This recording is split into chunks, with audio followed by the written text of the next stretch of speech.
Okay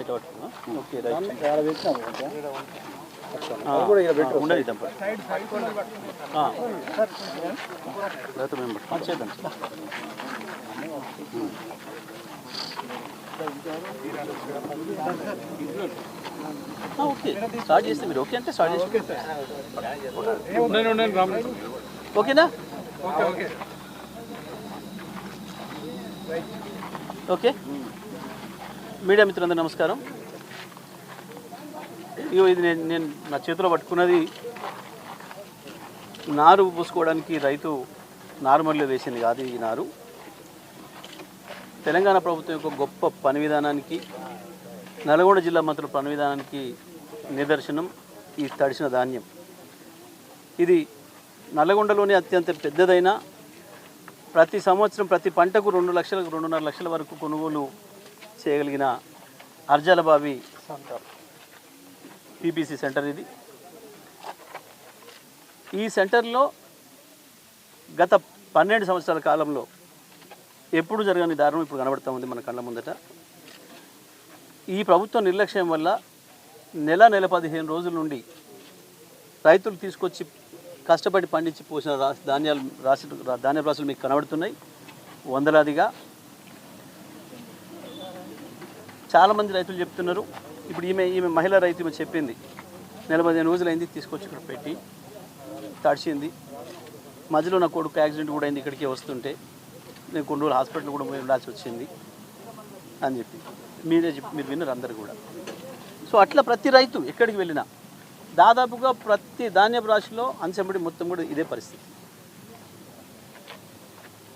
ఇవాళ ఈ జిల్లా మంత్రులు వాళ్ళ కోతలకు అడ్డే ఉండదు.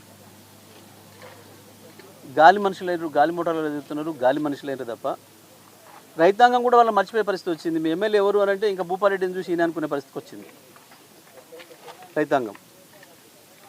నన్ను నువ్వు కదా సార్ అంటున్నారు. మేము చేసిన పని అట్లా గుర్తుంది వాళ్ళకి. మేము మోసపోయినామని మధ్యన ఇంకొక ఓటు వేయడం ద్వారా ఇక్కడ కొంతమంది గాలి మనుషులు గెలిపించుకున్నామనే సంగతిని కూడా పాపం వాళ్ళు మర్చిపోయారు. ఎందుకంటే వాళ్ళ పని విధానం అట్లా ఉంది. ఇవాళ కేవలం ఒక మెంతా తుఫాన్తో వచ్చిన సమస్య కాదు ఇది. ఈ ప్రభుత్వం యొక్క నిర్లక్ష్యం నెల 15 రోజుల నుంచి 45 రోజులుగా తెచ్చిపోసిన రాసులు ఉన్నాయనంటే ఇప్పటి వరకు 45, 44, 43, 42 నుంచి వారం క్రితం తెచ్చిపోసిన ఓట్లు కూడా ఉన్నాయి. ఇంకా ఇది కేవలం 10%. ఇంకా 90% పొలాల మీద అట్లాగే ఉంది.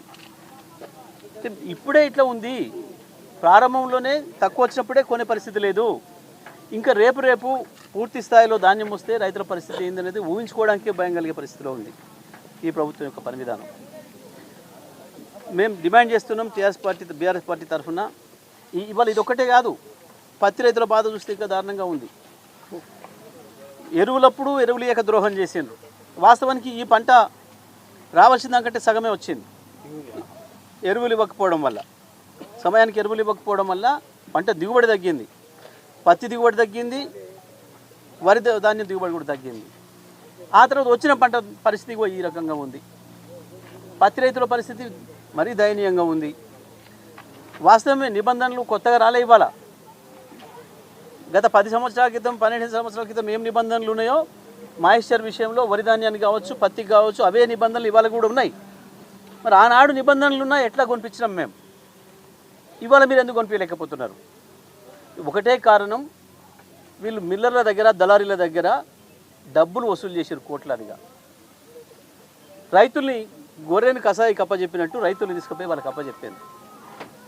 దానివల్లనే ఇవాళ రైతాంగం మోసపోతున్నారు, నష్టపోతున్నారు. ఏం జరుగుతుంది ఇవాళ? ఇక్కడ ఇవి చూసి ఇవాళ కొత్తగా కోసుకున్న రైతు ఈ కళ్ళం వైపు వచ్చే పరిస్థితి లేదు. ఎంతకో అంతకని చెప్పి అడ్డీ బాసర్ తీసుకుపోయి మిల్లులకు కప్పచెప్తున్నారు. 1400, 1500 ధర పెట్టి అమ్ముకుంటున్నారు. ఎంత దుర్మార్గం అంటే, రావాల్సిన పంట దిగుబడి తగ్గింది సగము, వచ్చిన దాంట్లో ధరతోని సగం దెబ్బతింటున్నాడు రైతు.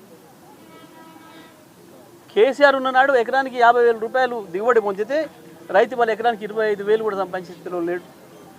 ఖర్చు తగ్గలే, ఖర్చు అంతే వచ్చింది. రైతుకు రూపాయి మిగిలే పరిస్థితి లేక అప్పుల పాలయ్యే పరిస్థితికి వచ్చింది ఇవాళ. ఈ కాంగ్రెస్ ప్రభుత్వం నిర్వాహకం వల్ల రైతు అప్పుల పాలు మళ్ళీ అప్పుల పాలై 2014 ముందు ఏ పరిస్థితి వచ్చిందో అదే పరిస్థితికి రైతు దిగజారే రోజులు వచ్చినాయి. మళ్ళీ మేము ప్రభుత్వాన్ని డిమాండ్ చేస్తున్నాం, ఈ జిల్లా మంత్రులు మీరు జల్సాలు ఆపి, మీరు ముంబైలు దుబాయ్లు తిరిగి విందులు వినోదాలు తిరగడం ఆపి, మీకు ఓట్లేసిన రైతాంగం ఏ రకంగా ఇబ్బందులు పడుతున్నారో వచ్చి చూడాలి, రైతు కళ్ళాలలో తిరగాలి, వచ్చిన ప్రతి గింజను ప్రభుత్వం కొనేటట్టుగా చూడాలి. ఇది మీ బాధ్యత. గత సంవత్సరం యాసంగి ఒడ్లిచ్చిన రైతులకే ఇప్పటివరకు కూడా బోనస్ ఇవ్వలేదు. 1000 కోట్ల బోనస్ అట్లే కొట్టున్నారు. ఇవాళ కనీసం కొనడం లేదు. ఎందుకంటే కొంటే రైతు పైసలతో పాటు బోనస్ అడుగుతాడన్న భయం ఉంది. మార్కెట్కి వదిలేస్తే పాపం రైతు కషాయంలాగా పోయి అక్కడ 1500లకు అమ్ముకుంటాడు.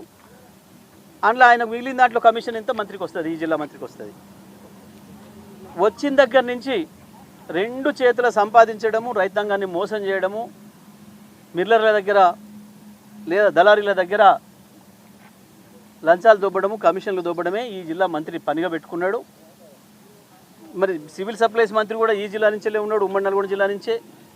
ఆయన అసలు ఇంత పొడుగు మాటలు మాట్లాడుతుంటాడు, కానీ పని మాత్రం గిట్లా ఉంది.